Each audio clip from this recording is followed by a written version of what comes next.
Shall we start? Den her. Nu er jeg jo ikke maskinmester, så vi prøver jo lidt frem.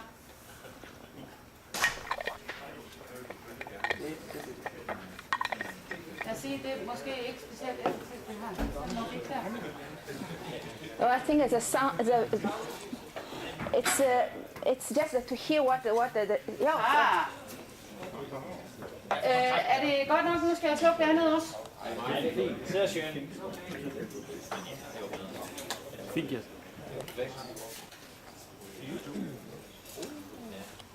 Yes, good afternoon. Good afternoon and welcome to this afternoon lecture regarding cultural differences and China and Denmark with Chinese eyes and so on. Today our guest speaker is Qi Zang from Hangzhou. close to Toronto, yeah. Yes, who is working at the engineering department at the University of Aarhus. He's been here for a number of years, teaches primarily in computer engineering and network, and she is a very good witness to the idea of coming from another country and looking at Denmark. I won't say more about our presenter. She's probably going to introduce herself. Yeah. So, please welcome Qi Zang. Good afternoon. I'm very glad to see so many audience here. So my name is Qi Zang, and I have been in Denmark for more than 10 years. And I came here as a master student, and I got my master degree in DTU and later on PhD. Then I stay. So I don't know how many years I will stay here more, but I think I'm so far so good. I love being here. So today I will talk about, something about my view about, compared to China and Denmark. So before I start, I just want to show you a very short video. Is all this the achievement of capitalism or of communism? Of the Western free market or of traditional Chinese values? As I was just explaining to my friend here, the way the Chinese think is as different from the way we think as the way they write. And that's why I almost feel a little bit like an alien from another planet when I come here. All the basic assumptions that I've grown up with, particularly about individual freedom, just don't apply here. It's a little bit as if I'd grown up on the moon and was used to leaping around effortlessly and then suddenly found myself on Earth, weighed down by gravity. Yeah, so that's, of course, this is a very good video. I would recommend it to you to watch when you have time. So, oops, what's happened here?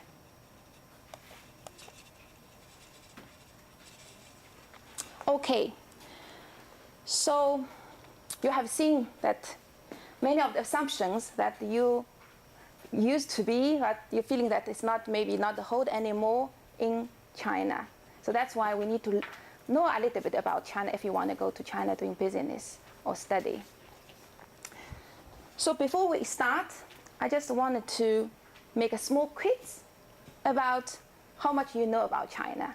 So we know Denmark, we have a population about 5.6 million. Do you know what's the population in China? Approximately.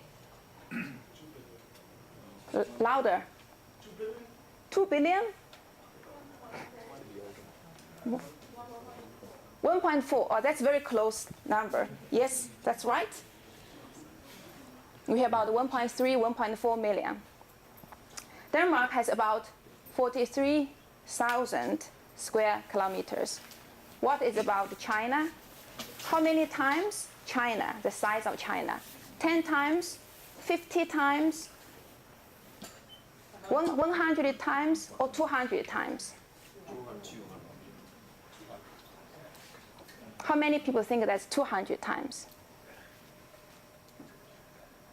Oh, we got a lot of good answers. Yes, approximately 200 times.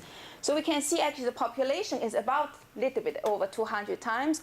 The size is also about a little bit over 200 times. Do you know what's the size of whole Europe? Actually, close to, it's slightly bigger than China. It's probably about 10 million, a little bit more than 10 million square kilometers. So you can see that population and the size, so the density actually is quite similar, the density. Even though we always have impression that China has a lot of people, China has a lot of people. But if you look at the average density, but of course, because this is average, it's not, in China, the population distribution is very different, it's not uniform distributed. Most of the people is located on the coast, and even now, because more job opportunities in the big city, a lot of people living for example, in the west and the inland, in the southwest or southwest and the northwest, they move to the east and to the east coast. So that's why, for example, in Shanghai, then the population density will be much, much high. But we know in Denmark, the political regime is democratic country. So we have elections. But in China, we know that in China is a one-party ruling country. So it means it's a kind of dictatorship. I think to know those facts can help us to understand some of the reasons why people behave, why people think.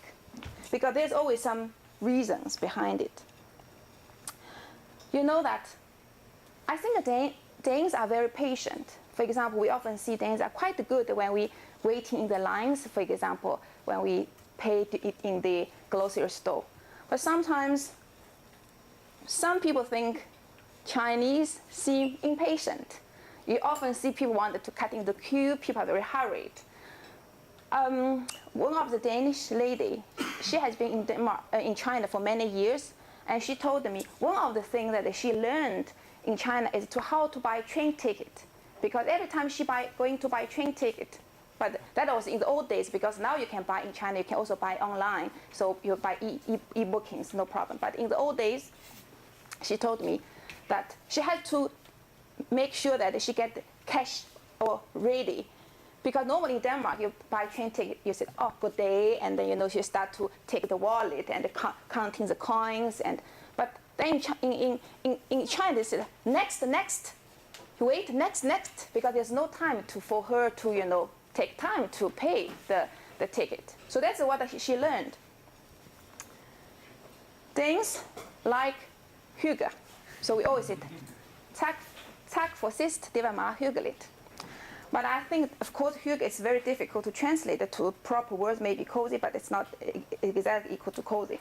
But I think not so many Chinese fully understand what hygge means, because things cannot be too pushed. I think, of course, we can push in the work, but if pushed too much, then probably will break.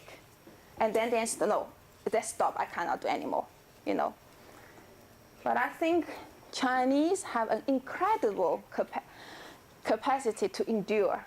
So, for example, a lot of long working hours, even longer and longer, Some people even can, for some of my friends, they work so hard. I often doubted if they have any time to sleep. And I often see that a lot of Chinese, they seems like, like you can imagine like a grasses even under in the corner or under some stone, or as long as give a little bit of water or sunshine, and then they can grow no matter how difficult the condition is. That's why we can also see that a lot of Chinese in overseas, any country, no matter where, in Africa, in South America, anywhere, the Chinese people can always survive. Of course, I also survived in Denmark.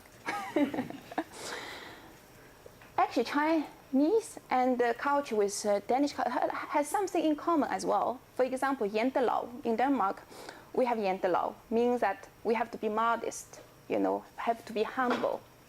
This is very similar as what Confucius say. Confucius say that in a group of 3 people, there's always something I can learn from. That means also Chinese people regard be modest is a good merit, So it's a good way to be humble. And another is hospitality. And I think if Danes, sometimes a lot of people say, yeah, Danes are a little bit cold, yes, that's true. But I know that if you become a good friend of Danes, then they treat you really well. And they will invite you to home, and they prepare very good dinner, and using, many courses, and, and different wines and liquors. I say similar like China. And Chinese people even if some family may not be so rich, but they always will provide the best they can to serve you. So this is very similar, I will say. But now let's look at, some people think that I think that Danes are demanding, because Danes are demanding regarding the public services or welfare. For example, Danes often talk about always a lot of complaints in the media. Say, oh, what's the problem in our bus service, or our train, DSB train was delayed, and so on and so forth. And a lot of complaint about the waiting time to see a doctors, and the time, the performance in the primary school, and the pension systems, and not enough care for our elderly people, and so on. So you can always hear a lot of in the TV, in media. But honestly, from my point of view, that in Denmark, the DSB service, well, if not give 5 star, at least 4 star, I would say it's really good service. I remember once that the train was delayed for more than 2 hours. That was horrible because of thunderstorm, and the flash, broken the light, the traffic light. But at a very late night, around like 2 o'clock, they fixed it, and they let the train running. And when I was on the train, and the conductor was saying that in the broadcast, they say, well, please remember to get your train ticket refunded, because the train was delayed more than 2 hours. It was incredible service. And they said even in some of the stop, because the night bus was gone, there's no night bus anymore, they said, yeah, we will already arrange the taxis waiting for you there you can get the taxi. It's incredible. But sometimes I think Chinese are very easy with. For example, I think Chinese are very easily get satisfied with the public service. For example, if people get on the bus, if there's idle seats, people get, today I'm very lucky. And for example, if in the peak kind of traffic season, for example, during the Chinese New Year around, or some holidays, if people can get the train ticket with a seat, it's very good. And people will be very happy that if they can get the register to see a doctor. For example, sometimes if you want to see a good doctor, then you have to use different relations or friendship and find the right people to get in touch with those doctors. And regarding the school, actually this is quite a big issue as I see now in China, that it's very difficult to get the kids to enroll into the right school. And you probably have heard about the, people are spending huge money to buy a small flat just to make their kids be eligible to go to the school in that district. This is not joke. I mean, for example, in Shanghai, people pay about like 100,000 per square meter for a flat. For example, recently I saw a news, a guy paid 2.75 million to buy a small flat, only 27 square meters. And then he even hasn't, before he saw the flat, immediately he said, when the agent called him, yeah, there's a flat is available. Do you want it? Yes, I want it. I immediately transfer $500,000 to the bank account. So I don't need to see it, as long as this, flat can make my kids go to the school. So this is it's incredible. And actually, this is a huge problem, because now you can see if you are not able to pay that money to buy a small flat in that district, which means then your kids may not be able to access the good education resources. And the direction is now that before, when I was studying, if the family poor or rich, yeah, there's some differences, but we still can, by working hard, we still can be, a good student. We still can go to good university. So you can still become elite. But now the problem is that imagine the young kids, if their family is not that rich, which means that they are not able to access the good education resources, which means that is a polarization. I will talk about economic polarization later, but here just to mention about that the elite, so more and more elite, they are actually coming from the rich families. That is actually a trend. And also, I think many people in China, they are out of the pension system. So now let's talk about the face. What face means to Chinese. So face means that wash, if you translate in English, we say wash your dirty linen at home. So meaning that keep up appearances. I think that is, if we do like as a basic level, that's okay, it's understandable. Every human being has wanted to keep up appearances. But if we become too extreme, then this becomes a little bit problematic. This can be reflected at each unit in the society, every family, company, and even to the state. For example, as a normal individuals, people very often are very reluctant to admit a mistake. They always try to find some kind of excuse to keep the face.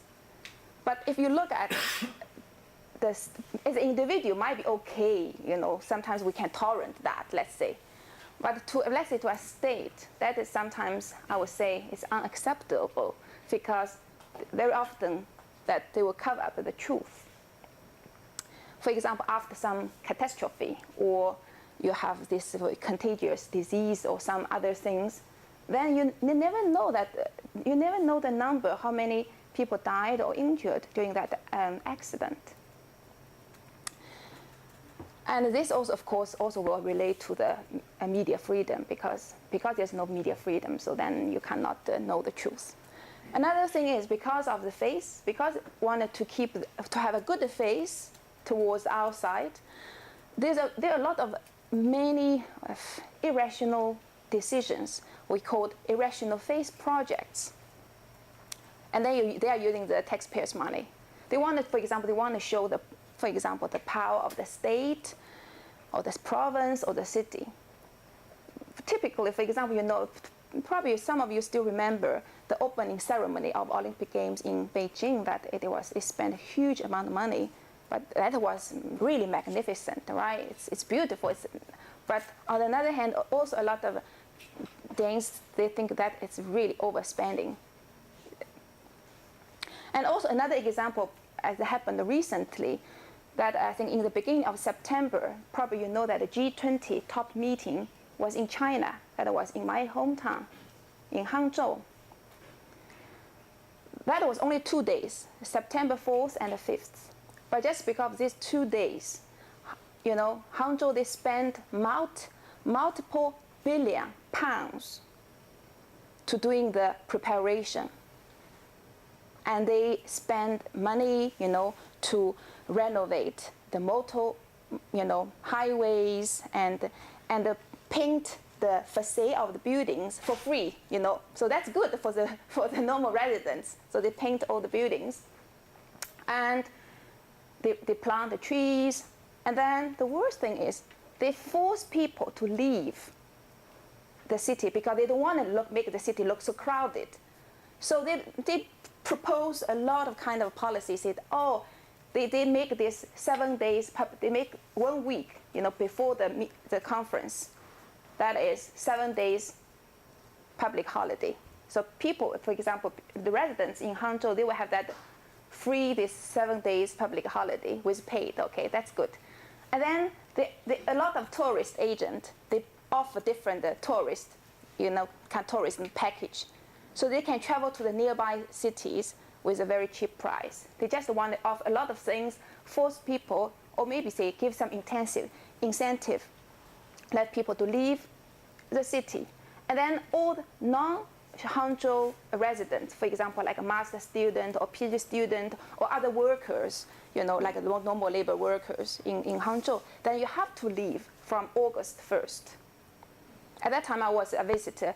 I have to chat with a professor in Zhejiang University, and they said, yeah, they had to do that. And all the master and PhD students they had to leave because they want to make the city looks neat and nice, beautiful.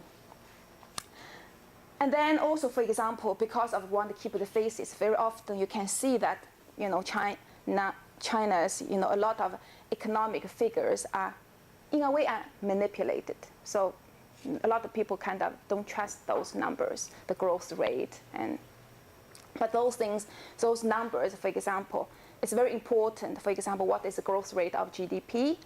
That is a way to show that the prosperity in China. And now let's talk about yes or no, what it means. I think in Denmark, if people want to say no, that to give your opinion is explicit. So which means that if they don't say no, which means yes. In Denmark we say den der ties samtykke. So if you keep silent, means you agree. If you don't agree, then you will immediately say no. But in China, if you use this assumption in China, that will not work. If you wanted to know a Chinese, if let's say Chinese has a different, opposite opinion, they are implicit. They don't say. They keep silent, which means that here said it does not mean yes if one does not say no. So I think this is very important if you do business in China. If you're doing international project, working with for example, other engineers in the same project, if you want to ask the opinions, if you agree with our plan, or you have to ask, especially in a big open meetings, let's say a round table meetings. Sometimes, traditional Chinese, they don't say, oh, I don't agree with this, and not that direct. But in meeting, I would say, because I've been living here so many years. But if you want to know the true opinion, you need to maybe talk to the person individually. Then you can get the true opinion.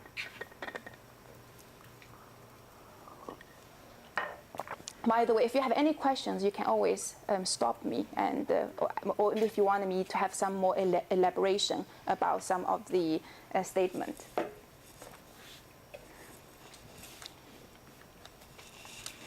The relationship for business. I think the relationship and networking, that is always important no matter where. And I think, of course, in Denmark, it's also of some importance. For example, if you get a good recommendation from an important person, and then it's good for you, a career, to find a job.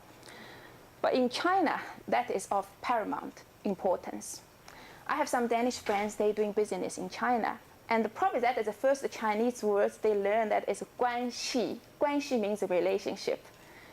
So they speak this they can able to pronounce this very well, 关系. And in China, the 关系 people, get the relations through family or relatives, and then the classmates, alumni and friends.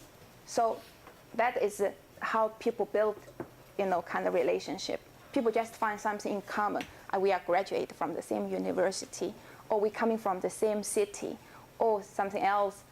Then of course the best if you have some family relationship. That would be very good for you to be doing business. But that actually also later on, because of this kind of tradition, this also relates to what I will talk about, the corruptions, because of everything you need the 关系 is not based on your capability or competencies. So then make things a little bit, in a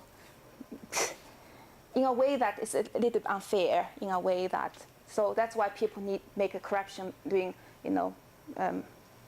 other type of, people wanted to kind of have a relation with the people in the power. So have this kind of money and the power exchange, or let's say, or collaboration. So now let's talk about the trust among people. In Denmark, I think people are very trustworthy. Actually, there's a Oxford University Business School, they have done some research about it. Regarding the trust, Danes should be very proud of that. Danes is a champion regarding the trust. And so, for example, a lot of Danes, they have made kind of surveys. Danes are willing to trust strangers, even they don't know this person, but they trust people. I had some good experience here. For example, once, the first time I, to send my car to service. So I send my car in the morning, and I give my car key, and the guy said, okay, you can pick up before 5 o'clock, and that's it. Then I look at him, say, is there no any receipt or any note? It seems that he had no any intention to give me something. He just said, okay, you just come back, before 5 o'clock. But then I said, okay, that's Denmark. So of course, when I came back, in the afternoon, my car's still there. So I just tell what was my, the plate number, and then I got my car. But in China, probably you will ask something, receipt or something. So this is also about trust. So because of this kind of trust, make all the processes very easy. So you don't need to do a lot of administrative work and to ensure this kind of trust. Also, for example, in Denmark, when we can often see that, there's a lot of some unwatched, barnacle in the corridor, in the apartment, or outside of shops. But that is, to Chinese, this is incredible. How you can just leave the kids, pram outside the shop on the street, and no one watch it? I mean, and sometimes I also see, in my apartment, that the parents I have partying at the home, and the kids are sleeping quite sweetly, in the corridor. But this is safe. It's very safe. And sometimes I go to small villages. I even see the small people sell those, strawberry or honey, the honey, and they put some coin there. You can buy it yourself, self-service purchase. It's really nice. But I think the trust in China, it's a little bit problematic. So generally speaking, that there are lack of trust among people. You can see that this is often called the crisis of confidence. And you can see this between, for example, the government and the general public. For example, as I mentioned, because of the, no media freedoms and many things, you cannot trust the, for example, economic figures. And you don't know what talk about in the news is true or not. So that's why people know this may not be true. But then they try to intend not to believe anything. So they really lack of the trust to the government. And there's also distrust among the product producers and the consumers. You would probably know a lot of the food safety issue in China. And because of you probably have heard of the poisoned milk powder several years ago. Because of that incident, now a lot of Chinese tourists, if they coming to Europe or to Australia, they empty the shelf of the supermarket. They bought all the milk powder because they don't dare to drink the domestic produced milk powder. Why? Because the lack of trust. Because they're afraid their own baby maybe got the same problem. So I think it's really because of those product producers, they are lack of they have a very low moral standard, and they are very much profit driven. So that's why they can do this. Honestly, I could not imagine any product producer. They even doing something bad on other things, but never doing something on the product for baby. So this is make a lot of distrust. And then also between the kind of distrust among the different individuals, even between the family members. That is, it has some historical reasons. For example, in the during the cultural revolutions, and because a lot of people are quite brainwashed, and people say, you have to be loyal to the party, you have to follow the guidance of the party. So in case if someone has a different opinion or slightly different, different opinion or view than what the party said, then this should be reported, exposed. So there's so many cases that, enormous cases, I would say, that the student expose their teacher if the teacher says something in the classroom. Or the kids can expose their parent if the parent say something at home that is not aligned with the party policy, for example.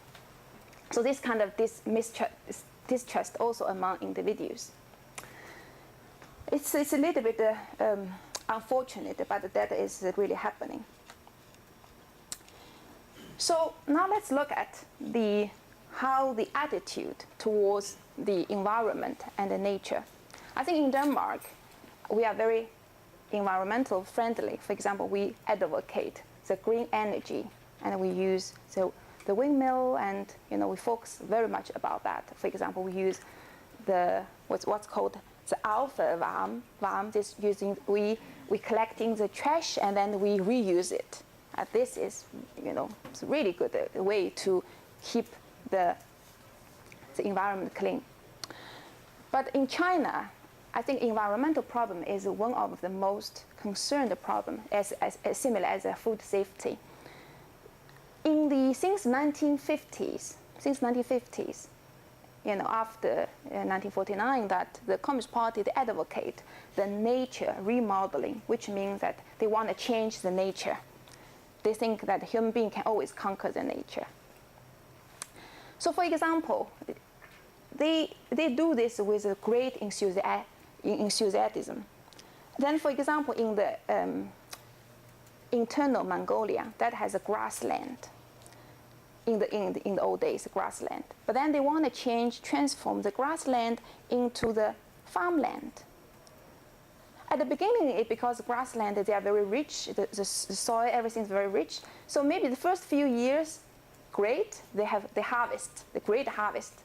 But then after several years, those grassland become, because the normal crop, they cannot host the sand, the soil. And then after several years, this grassland the farmland gradually desertized, become a desert. So that's why, in the spring, every year in the spring in Beijing, that always has a sandstorm. Why? Where the sand comes from? From internal Mongolia. That is a consequence. So, for example, also probably you have heard about the Three Gorges Dam. Three Gorges Dam, that they want to build a dam in the Yangtze River, and they expected to produce a huge amount of electrical power. But in the reality, actually, that is only produce not only media kind of a power plant kind of volume. But the problem is that Three Gorges Dam is completely destroy the eco balance around the Yangtze River. So very often you can see that in the summertime, some neighbor cities, one neighbor province, has flooding, another one has drought, so which that is caused by the eco balance is broken. So, and also a lot of you can see that later. I'll show you some pictures that a lot of plant, for example, because of they are driven by the improving the economic growth. And then very often you can see that a lot of plant that they are maybe dealing with some toxic material or produce chemical things. They don't have a complete, for example, post-processing. And then they just, send the water directly to the river or maybe to the underground. So in China now, I think, I don't know exactly the number, but actually probably more than 70% the underground water has polluted. That is a huge problem. It's even worse than the air. So, but the thing is that now people start to get concerned because of this, poison, the smog, and many things happening in China. People start to aware of that. People want now. I think the state, they also plan to take some, method to try to release or relieve to do something about it. But before, why not so much, care about it? That one of the reasons is if you evaluate the KPI of, for example, the mayor or the head of the province, that is the GDP. So GDP is always give higher priority than the environment. If you said, oh, I keep our city environment very well, but that is not part of the GDP KPI, evaluation. So that's lack of incentives. So now I think the Chinese people are really have to pay the huge consequences. Have to pay the huge price for the consequences. But actually, if you look at ancient China is very similar, like Denmark. Ancient China, we always, believe kind of, everything should be harmonized, harmony between the heaven, the earth, and the human. So we always said, yes, we should, exploit the nature, but when we exploit the nature, we have to follow the law of the nature. That is kind of philosophy or principle that the ancient Chinese people, they always hold on. I hope that now people can more use this kind of way to when they exploit the nature. So for example, now let's look some pictures. Now this is, in Beijing that there's some sandstorm in the spring. So this is some smog in the winter. That is Tiananmen Square, but you hardly can see the Tiananmen Square. And this is 2 foreign tourists. They are taking pictures.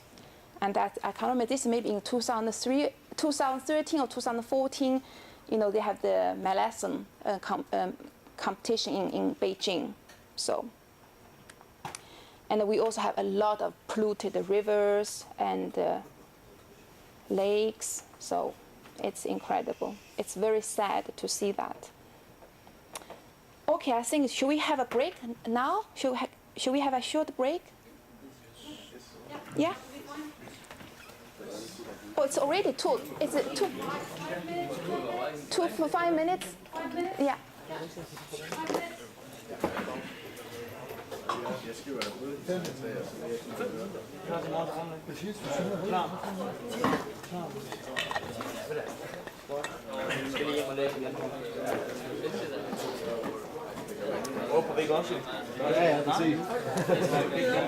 I look at the time. I forgot that it's to half 2. Yeah. And 5 minutes are okay. Yeah, sure. Okay.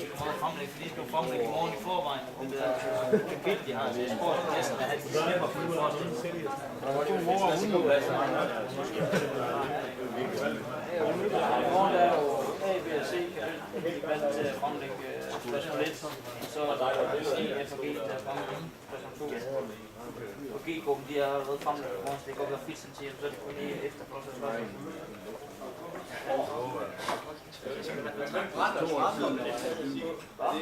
Det er lægeligt, der brænder sådan. Jeg så bare det. Der hedder Taliban. Nej. Det var meget værre. Ikke engang, der var det var ganske fornuftigt.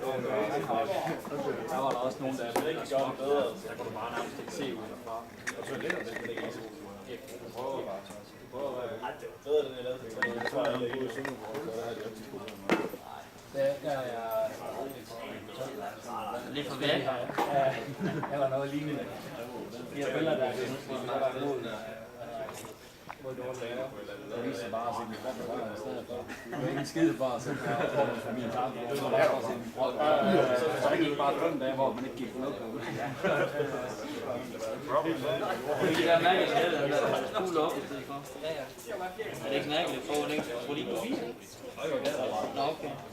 Man vælger selv, om man selv går den sær, man kan få maskinen til det. Det er ikke så meget, jeg har det. Altså alle de fine steder. Hvis det er de fine chefer, så er man hjemme med dem. De kører også bare med. Det er sådan en luksus. De spule røv.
Shall we start?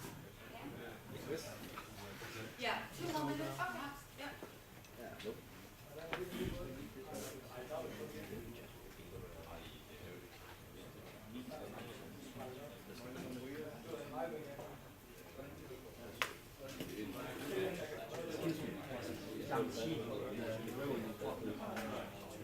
Sorry?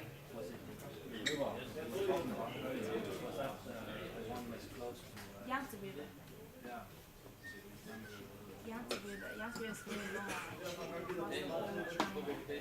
Across from China. It's not the southwest. Så var du. Det er lettere, hvad der er. Det er det, slår sig med. Start from somewhere here. So it's very long. Cross over China. Hej det. Nå, det så vi ikke.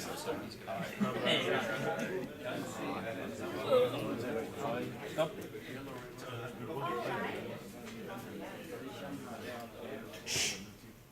So, welcome back. So, let's start again. So now let's talk about the individualism. In Denmark, I think the entire society that we respect the need of each individual. But in nowadays China, I would say that the society does not that much advocate the individualism and very much focus on the collective. So for example, if you wanted to really distinguish yourself, or maybe when this actually starts even in the primary school, that you have to be similar with the other kids, and so you don't want to have a completely different opinion. That is not the the teacher or think that it's not a good idea. And here, for example, people can read whatever you like to read and on the internet. But I think in China that there's probably also know that there's information censorship. So it means in China, actually, internet is quite developed. Internet speed is also very fast, and the e-commerce is very popular. Taobao, and you buy things on the internet. Everything's very advanced. But however, regarding the information, that if you search some sensitive words in the search engine, then probably they give you answer. Yeah, according to the law or something, a legal issue that we cannot show the page, so you cannot find the information. And also video as well. And then here in Denmark, people can think independently and freely. And yeah, of course, everybody can think independently freely. But I think in China, you probably heard about the thoughts education. What is thoughts education? So it means if you think very differently, and then you will be sent to some kind of intensive, kind of labor camp or some places, and to go through some kind of thoughts education. Sounds unbelievable, but that is true. And I think here people can believe. I think you have different religions, different beliefs here. And here also people have the, speech freedom. That is, Newton's freedom. I think that is what I'm talking here about is very basic kind of rights. But I think in China people don't have this belief freedom. So it means, for example, that's why a lot of people with belief like the Tibetans or like house Christians or Falun practitioners, they are being persecuted or suppressed. And generally speaking, that there's no speech freedom, so there's no media freedom. And for example, regarding the censorship, also for example, in all the film, video, and the TV episode has to go through a lot of kind of organizations through the censorship. So it means to ensure that all the content in the TV episode and film is okay. So I think one of the famous film director, Deng Xiaogang, he say that, well, if the film have to go through 30 different organizations to check the content, and very often all the, slightly, because it means here's a frame. If the content or the story or some of the words in the film are slightly outside of the frame, then have to be cut. So very often in the end, that the result, the final film is not that the director originally wanted to be. So that's why he said if Chinese film want to win an Oscar award, then we have to wait. And I think the people here are very creative. So for example, we are very proud of our Danish design. So if you want to design something, you have to be creative. Otherwise, you cannot design something make innovations.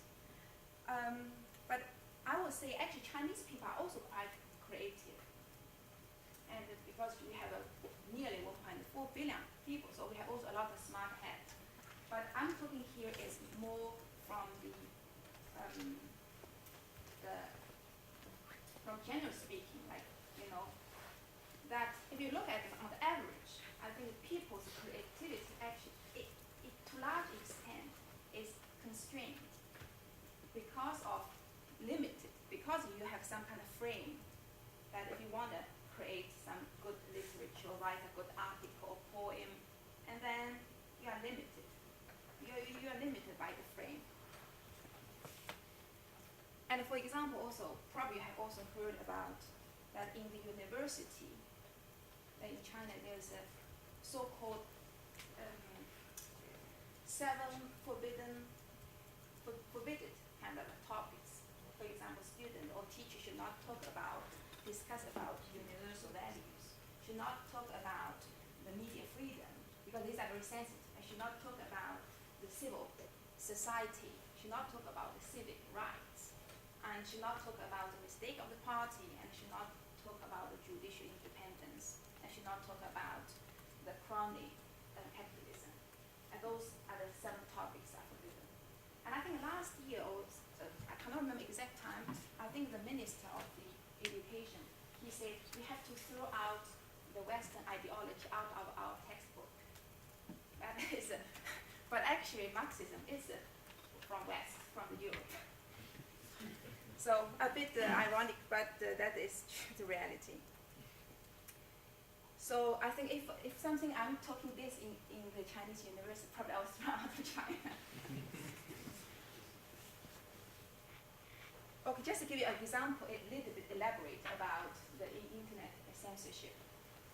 So we have this in China. There, even though the internet speed is very fast, but for example, there's a great firewall. Those great firewall is kind of block all the website outside China. For example, people cannot use Wikipedia. People cannot use Facebook. And the worst thing is, this summer I was in China, and I cannot use Gmail. That is what's killing me. I cannot use Gmail because normally I can just check my Gmails on my phones. But if I want to check my Gmail, I have to use my computer, and I log on, use a VPN, log on to the AU Oxford University through the VPN. Then I'm very, very slow, and then I can check my Gmail. Unfortunate. So, and then there are, according to the report in the 2013, there are about 2 million internet police.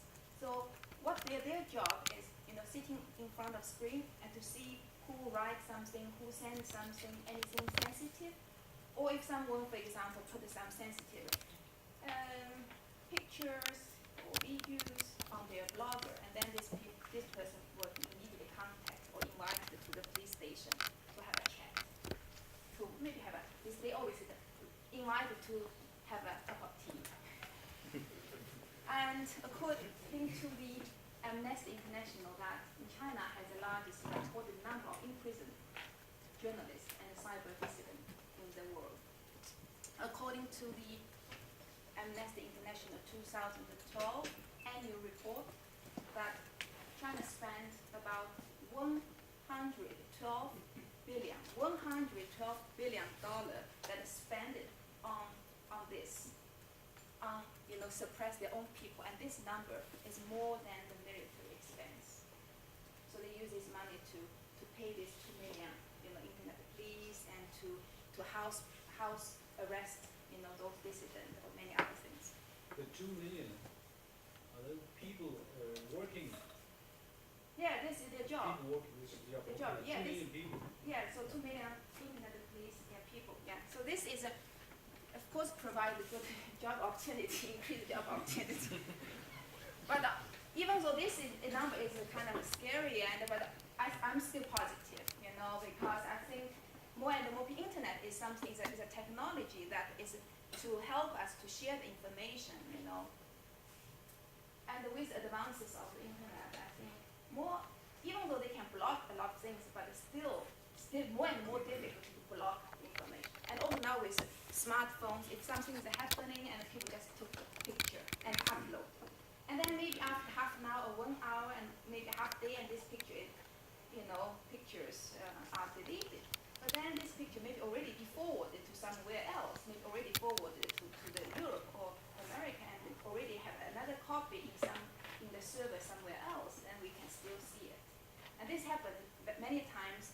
And when I talk to my sister, she says, can you still see such picture? I said, yes. Oh, we cannot see this kind of picture anymore, because they might see a very short time, but then everything's gone. But we have a copy outside China.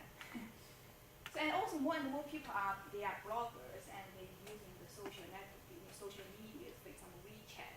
And I often see a lot of some very critical kind of articles or maybe sensitive news in WeChat, but then maybe after a very short time, and if you want to see again, it's not there anymore.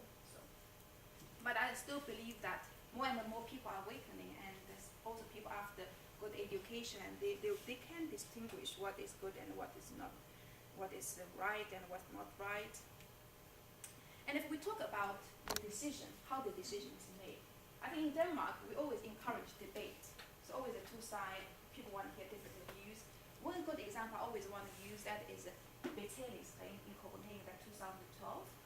And actually that decision was written into the Hagans law.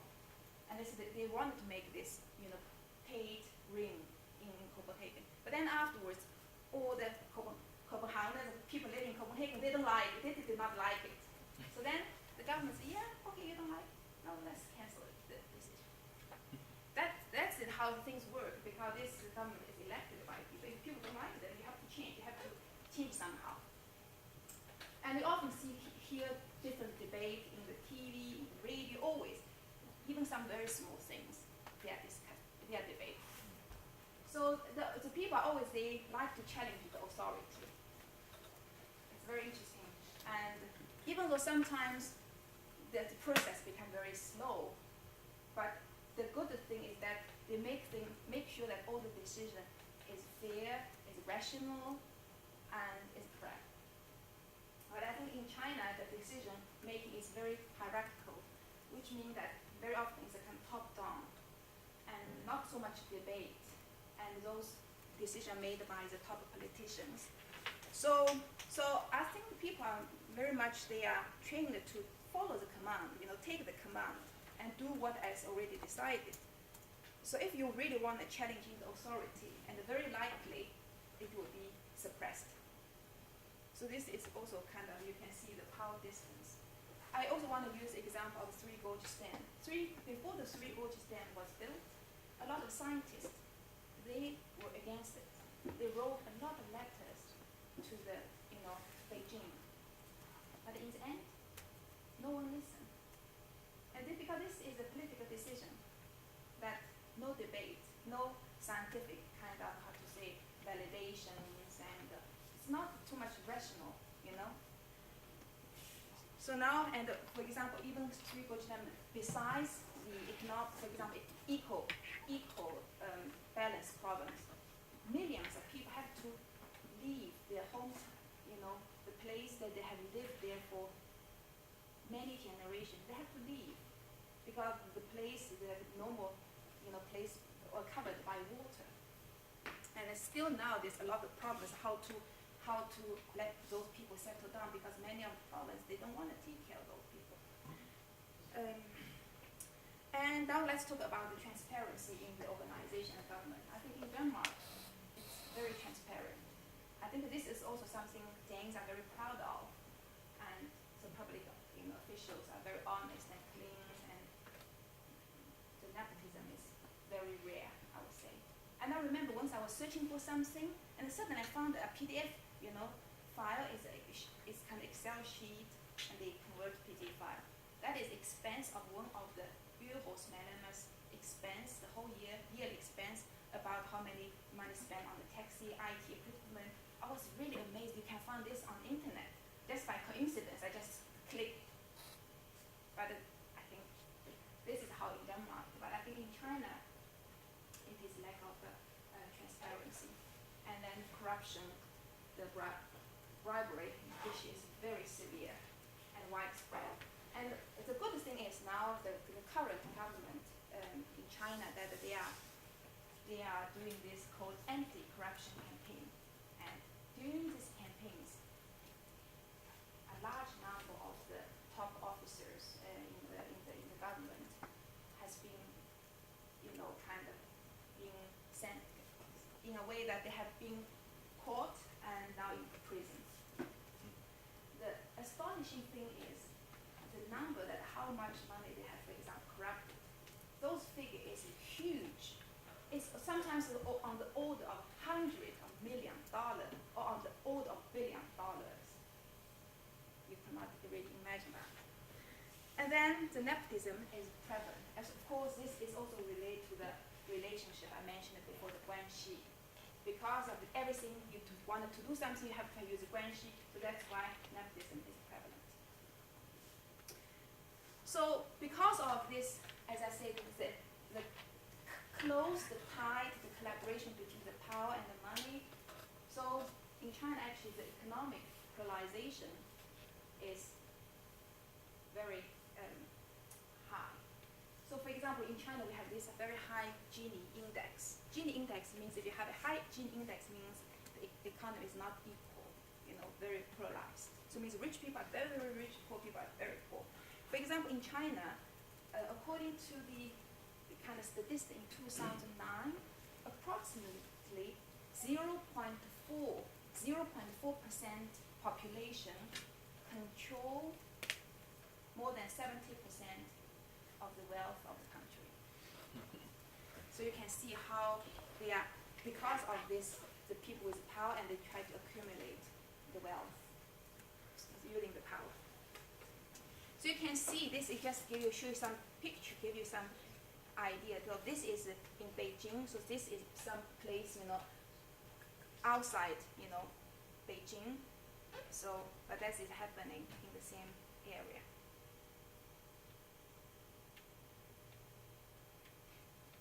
Okay, and then, so I want to show you some picture here. Those kids, they are not taking some adventure trip. This is a daily activity. This is the kids, they go to school daily.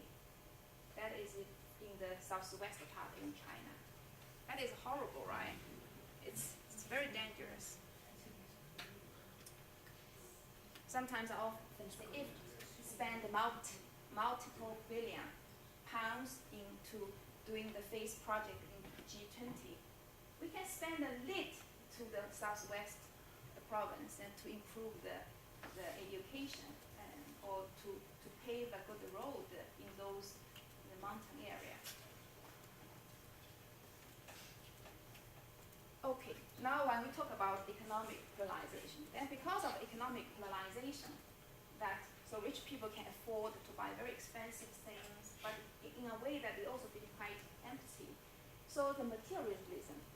In Denmark, here people are quite low profile, and I think people are not so keen to buy very luxury goods. Maybe once in a while we are proud of Danish design goods, so once in a while we buy some expensive Danish designs or BO TVs or whatever. But that is something that we like, but it's not you want luxury things. But I think in China, you often hear or see that a lot of Chinese tourists in Europe, they buy a lot of luxury things, goods like Louis Vuitton handbags, Prada, bags, whatever. I think the way that why they're so keen to buy those luxury goods is a way that they want to show their identity. They want to show that I'm able to afford it, because they have nothing to show. That is something they want to show that I'm different, I'm able to afford it. And the problem is, because of this, it will have a kind of huge impact of the moral basis and the values of those young generations. For example, also because of this so-called social pressure or peer pressure, that, for example, if your neighbor are all able to afford this and you are not able to afford this, then you're feeling, So in Denmark, we know that Danes is the happiness nation in the world. Even though we don't have too much luxury goods, but we are happy. But in China, even though a lot of people are able to afford, because in China now is the economic growth very fast, in China has a big middle class. So they are getting more and more rich, and they're able to afford luxury goods, but still, I don't think they're particularly happy.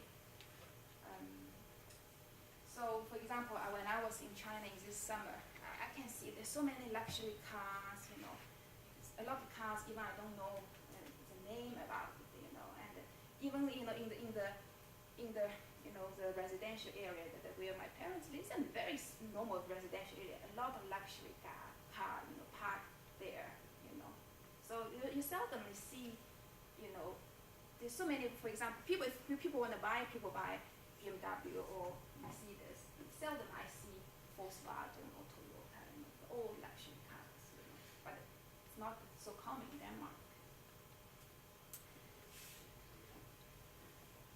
So, but China has, as I said, grow very fast.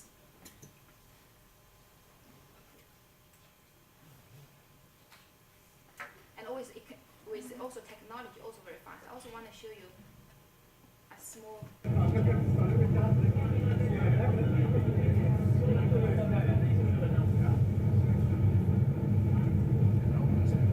This is a Swedish tourist. This is the high speed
China, a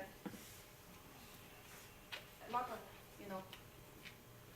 negative or things of some facts, but also China, the technology, because we are engineers, we also need to know that the technology is developed very fast and also very advanced. This is something that as engineers we should learn from China. And so this one, as you probably already see the text that this Swedish, tourist, actually he is making investigation. He is working for some railway kind of office in Sweden, and they want to investigate the technology in China. So that's why he want to see how good of the train is. But the experiment proves that the technology of high-speed rail in China is quite good. Can we trust at 300 kilometers an hour? But that I think that this number you can trust. I guess if not 300, but at least maybe 295. I think this from technical perspective they have to fulfill that. Of course, there's a small margin there. So, but still, after have been living here for many years, and I know that China now with economic fast growth and with technology advances, that the hard power is increased dramatically, but still the soft power of China is still rather weak internationally. So now I have a much deeper understanding of what Martin Luther said, that the prosperity of a country depends not on the abundance of its revenue, nor on the strength of its fortification, nor on the beauty of its public buildings, but it consists in the number of cultivated citizens, in its men of education, enlightenment, and the character. Here are to be found its true interest, its chief strength, its real power. And I hope one day China have both the hard power and the soft power. And as a Dane, I think you should be proud of the value you have and to be proud of the power that you have. Okay, so for now a quick wrap. I think the time is going to run up. And if you look at the genuine, traditional Chinese culture, that is mostly based on the Confucianism, that is very focused on the humanity. We say that the 仁义礼智信, that means benevolence, the righteousness, the propriety, the wisdom, and integrity, and also many other good values are cherished through the 5,000 years Chinese history. And if you wanted to know more about nowadays China, I think there's some, the first video I show you, that is from the China, the strength and turmoil. I think this was very good TV kind of a documentary. You can look at it. They have 3 episodes. And there's also a new document about the I haven't talked about that. It was Under the Dome. That is one of the Chinese TV reporter, Tai Jing. She made this documentary using her own money. It's very interesting to investigate what is really behind the, what is the reasons that the Chinese, China, the smog happened. And also this interesting thing is the film, very good film, is an award-winning film, Free China, The Courage to Believe, is made by Michael Perman and NTD TV. And there's recently in July, I saw a documentary in the DR. That is won the Peabody Award. Peabody Award is it's like Oscar Award in the documentary film. And this is talking about the illegal open harvesting, open trade in China. It's very interesting, but unfortunately, the DR link is not available anymore because after 1 week or after some time, you cannot watch this documentary. But I saw this in July during the summer vacation. But you can look at, if you want to watch this film, you can see the website and you pay like $4 or something, you can watch this film.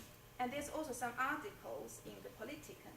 This was written by the associate professor Wu Lapong from Hostel University.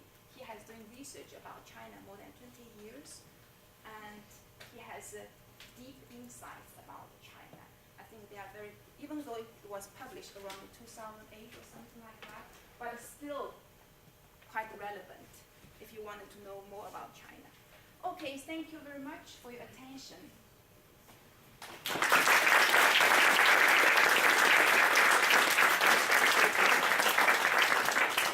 So we have 4 minutes left. If you have any questions, please. Any questions or comments, and you're all more than welcome. Yes, when we see television news reports from China nowadays, we very often see people protesting, people